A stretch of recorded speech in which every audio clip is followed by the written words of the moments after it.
মাননীয় মুখ্যমন্ত্রীকে বলবো আপনি ভুল করছেন। ভাঙড়ের মানুষকে আপনি ধোকা দিয়েছেন বলে 21-এও আপনাকে ভাঙড়ের মানুষ যোগ্য জবাব দিয়েছেন কাজ, কিন্তু ভাঙড়ে শিক্ষিত ছেলে নেই, ভাঙড়ে প্রচুর শিক্ষিত ছেলে আছে, কিন্তু সেই জায়গাটায় বলবে কে?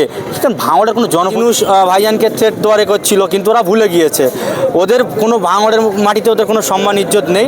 ওরা সম্পূর্ণটাই ক্যানিং পূর্বের ভাড়া করা নেতার মদতেই ওরা চলছে। নওশাদ সিদ্দিকী কে? ওই যারা বলছে ওনাকে জিজ্ঞেস করছেন তোমার বিধায়কটা কে, বর্তমানে তোমার বিধায়কটা কে?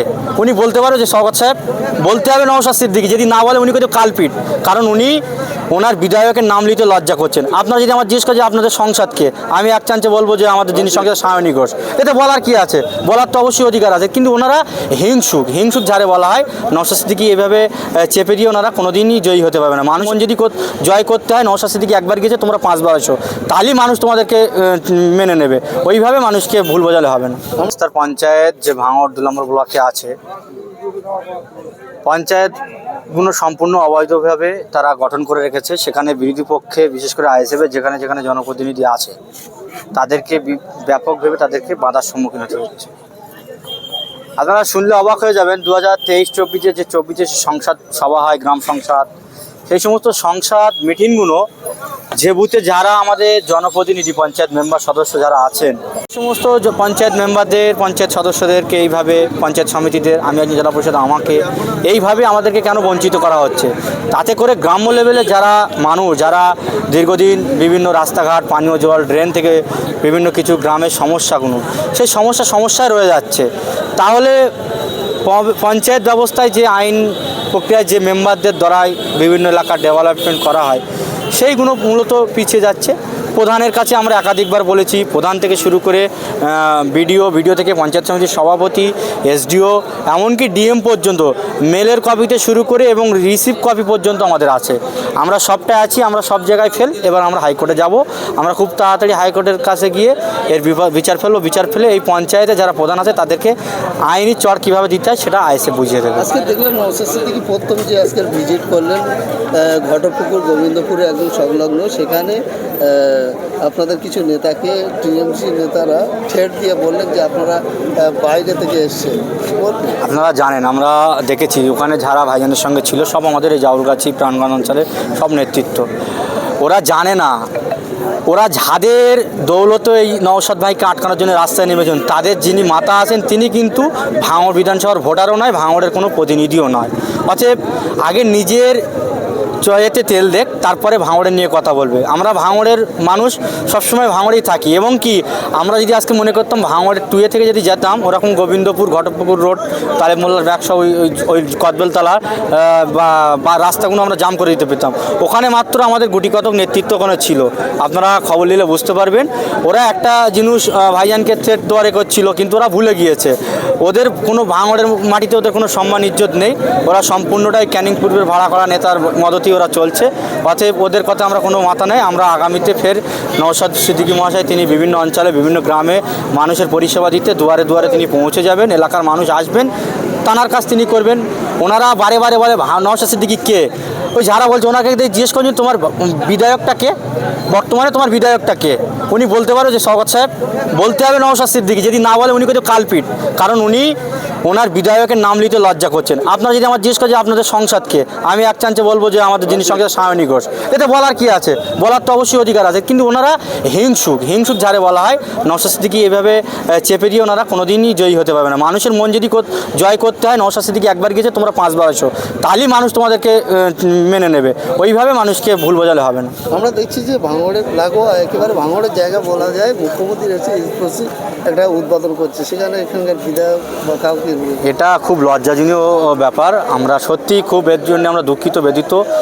আমাদের বাপ কাকাদের রেখে যাওয়া সম্পত্তি, কলকাতা লাগোয়া সাহেব বাবুরা তারা আসবে বলে আমাদের 3 ফসলের জমি আমরা আজকে বিভিন্ন কোম্পানির হাতে দিয়ে দিয়েছি, বিশেষ করে হিটকোর হাতে। সেই হিটকো কোম্পানি ইনফোসিসে দিয়েছে, কিন্তু আপনারা জানেন আমাদের ভাঙড় শেষপুরে একদম সেই বিশ্ব বাংলা আর্ট কলেজ পর্যন্ত, কিন্তু একদম হাতিশালা থেকে 100 মিটার দূরত্ব না ইনফোসিস। সেখানে কিন্তু রাজারহাট নিউ টাউন বলা হচ্ছে, সেখানে ভাঙড়ের নাম বলা হচ্ছে না।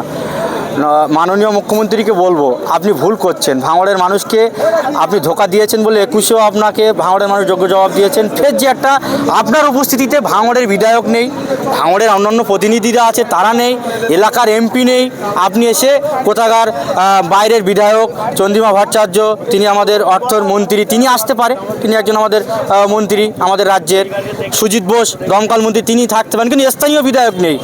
অতএব মানুষকে আমরা আগামীতে মানুষকে বলবো, দেখেন আপনাদের এলাকার সুনাম, যিনি গিয়ে ওখানে বলতে পারবে যে এই কোম্পানি যারা করেছেন করুন, আমার ভাঙড়ে অনেক শিক্ষিত বেকার যুবক আছে, তাদেরকে কাজের ব্যবস্থা করে দেন। 3000 যদি কর্মী থাকে, 1000 যদি আজকে ভাঙড় থেকে ছেলে নেওয়া যেত, তাহলে দেখা যাচ্ছে এরকম 1000 পরিবার আজকে বাঁচত। কিন্তু দেখা যাচ্ছে ওখানে কয়েকজন ছেলে ভাঙড়ে যারা কাজ পেয়েছে, কেউ ঝাড়ু দিচ্ছে, কেউ গাছের গায়ে জল দিচ্ছে, পানি দিচ্ছে, এইটাই কাজ। কিন্তু ভাঙড়ে শিক্ষিত ছেলে নেই, ভাঙড়ে প্রচুর শিক্ষিত ছেলে আছে, কিন্তু সেই জায়গাটায় বলবে কে? কারণ ভাঙড়ের কোনো জনপ্রতিনিধি নেই, এটাই দুর্ভাগ্য। কিন্তু মাননীয় এসেও সেই ভুল করেছে, এর জবাব মানুষ 26-এ দিয়ে দেবে। আপনি বলছেন আপনি এবং আপনার বিধায়ক নওশাদ সিদ্দিকী সবসময় আইনের কথা বলেন, খুব ভালো, কিন্তু আপনি যে বললেন যে আমাকে পঞ্চায়েত সমিতি কাজ করতে দিয়ে আইনের ব্যবস্থা নেবেন, পঞ্চায়েত ভোট হয়ে গেছে বহুদিন, কতদিন হয়েছে? 1.5 বছর। 1.5 বছর। 1.5 বছরের মধ্যে আপনাদের যে কোর্ট বলেছিল যে আপনাদের পঞ্চায়েতের যে অনিয়ম হয়েছে তার জন্য কেউ জয়ী নয়, কিন্তু তারা বোর্ড গঠন করে নিল, তারা সমস্ত কিছু করে পঞ্চায়েত চালাচ্ছেন। এরপরেও যদি ভাঙড়ের মানুষকে আপনারা গুল মারেন যে আইনে ব্যবস্থা করে নেবো, আইনি ব্যবস্থা করে, গুল মারার কিছু না, আইনি গুল খেলে তাহলে আমরা চলে আসবো সব করে। আইন বলে একটা ব্যবস্থা আছে, আইনকে আমরা সবসময় মান্যতা দেই, গুল দেওয়ার এখানে কিছু নয়।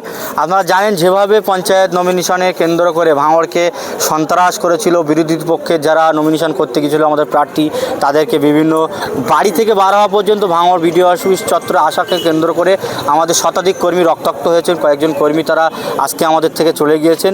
ব্যাপক বাধা, তারপরে ওবিসি সমস্যা নিয়ে ব্যাপক সমস্যা, সব কিছুই কোর্টই মান্যতা দিয়েছে বলে তারা আজকে বোর্ড গঠন করতে পেরেছে। আমরা কোর্টকে সম্মান জানাই, কিন্তু কোর্টের মাধ্যমেই এই সমস্ত যারা মেম্বাররা আছেন, পঞ্চায়েত সমিতির মেম্বার বলেন, গ্রাম পঞ্চায়েতের সদস্য বলেন, সবাইকে আমরা করতে পারবো। সবটাই একটা সিস্টেম আছে, 2.5 বছরের এগিয়ে এই সমস্ত বোর্ড ভাঙা যায় না।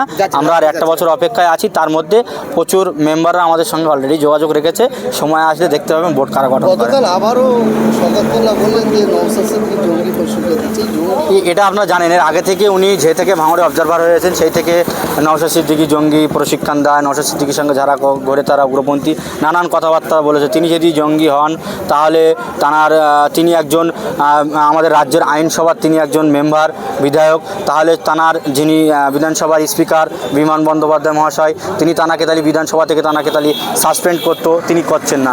ইনি একজন ক্রিমিনাল, নোটোরিয়াস ক্রিমিনাল, আমরা হিউম্যান রাইটস কমিশনের থেকে পেয়েছিলাম বিভিন্ন সোশ্যাল মিডিয়ায়, টিভি চ্যানেল, পেপার পত্রিকায়।